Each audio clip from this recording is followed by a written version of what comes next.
Let me tell you something nobody's saying out loud. You think your ego protects you. You think it's who you are, your identity. But what if that ego is the lie keeping you stuck? I know someone who built a perfect image, always sure, always successful, always in control. But secretly they avoided intimacy, refused help, and lived in fear of being seen as weak, until the day something small exposed it, a moment of vulnerability they'd silenced for years. And in that crack they glimpsed, maybe ego isn't strength. Maybe ego is the trap. Let's explore why what you see as yourself may be the story masking your true freedom. You know, the ego is that voice telling you who you are. I am smart, I am successful, I am unique. Psychology views ego as a necessity. It mediates between reality and internal desire, balances impulses, crafts identity. But ego also builds illusions. Separation, I'm alone. Invulnerability, I can't be hurt. Superiority, I'm better.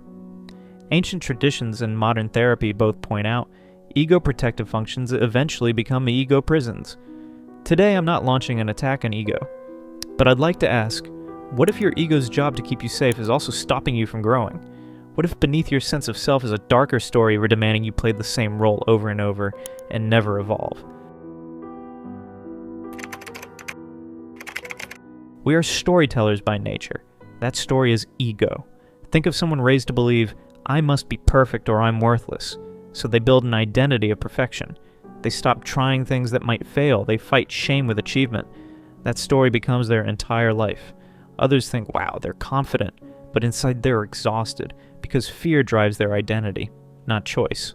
As narrative psychologists note, ego often reduces you to past wounds and coping strategies. You become the story you once needed to survive, even when that story has outlived its usefulness. Picture a person reeling from a public rejection, like a job, a partner, or a broadcast failure. Ego responds, I'm still worthy because I will prove them wrong, so they redouble effort. They hide the hurt, don't talk about it, stay in the chase. Instead of healing, they chase achievement. Ego becomes a treadmill. You've likely heard of imposter syndrome. And yet, in ego's paradox, you may succeed spectacularly but still feel unworthy. The mind says, you're always one misstep from being exposed. That tension drains joy. Success becomes soothed by validation, not by fulfillment. Ego runs on status, likes, comparisons, labels. When people applaud, ego relaxes. When criticism comes, ego panics, deploying defenses. Maybe projection, you're insecure. Denial, that didn't affect me. Or aggression. Emotionally, these defenses narrow your experience. You can't feel hurt, shame, fear. Fear of those emotions becomes fear of living. Ego protects you by numbing you. Over time, emotional numbness builds walls. You can't be truly hurt, but you can't love deeply either. Let me tell you of David. Early life was chaos. He built career control, spreadsheets, power, always in charge. Then his nervous system simply shut down. Panic attacks hiding behind professional facade.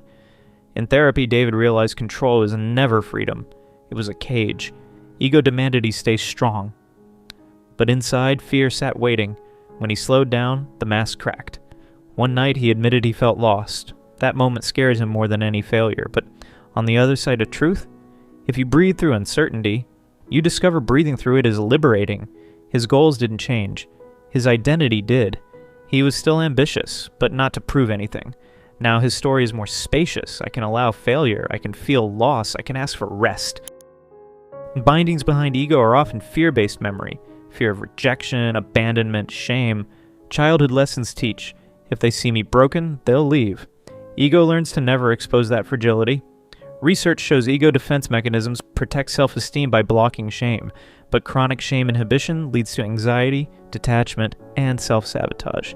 Healing ego means recognizing that not only can you feel shame, it can teach you empathy, humility, and deeper connection.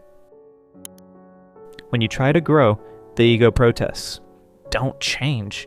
This is who you are. People recognize you this way. Ego wants safety and repetition.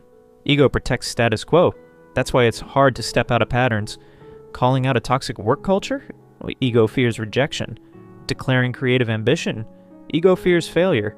In therapy speak, ego becomes the inner stability, even when that stability is empty. reframing that requires courage to let identity shift and risk losing the seen version of yourself. You don't destroy ego, you invite it to unmask. Maybe you journal not about performance, but about fear. And maybe you say out loud, I don't know what's next. And maybe you let someone witness your vulnerability. That softens ego, allows greater self to emerge, as Carl Jung described. Emotional honesty doesn't weaken you, it deepens you. Over time, identity becomes less about proving, more about becoming. So now that you've seen what ego can do, not just the loud, bragging kind, but the quiet ego too, the one that pushes people away in the name of I got this, the one that wears strength like armor and turns vulnerability into weakness, let's pause for a second, and I want you to ask yourself something. Who are you without the need to prove anything? Seriously, if there was no one to impress, no highlight reel to post, no hidden wound to protect, just you, alone with yourself, who would you be? Because maybe the real reason we chase achievements or control or constant validation isn't just because we want to feel proud. It's because we're afraid of what's underneath the noise. We're afraid that without the armor of ego, we're not enough. But here's the twist. The exact opposite is true. Ego builds walls. But real connection, real growth, it only begins when the walls come down. And I get it. Dropping the ego feels terrifying. It feels like being naked in a room full of people who are still armored up.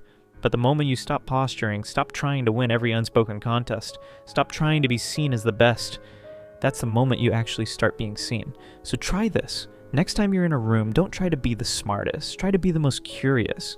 Next time you feel that urge to prove someone wrong or to be right, take a breath and ask, what am I really protecting right now? Because ego isn't strength, and it's a scared kid trying to survive. But awareness, that's power. When you let go of the need to always be the one on top, you create space for truth, for healing, for something deeper than applause. So yeah, this isn't just a call to check your ego. It's a call to come home to yourself, to realize that being enough isn't something you earn, it's something you remember. And maybe, just maybe, that's when you'll start living a life that actually feels like yours. If this felt close, thank you. Ego is a part of us, but we are more. Comment below. When have you seen your ego lie to you, and what broke through? Tag someone who lives behind image, and remind them you're more than what people see. Subscribe for more exploration, not to polish identity, but to rediscover your soul beneath it. Your ego is not your prison. Freedom starts when you whisper, maybe this isn't all I am, and you open to more, okay?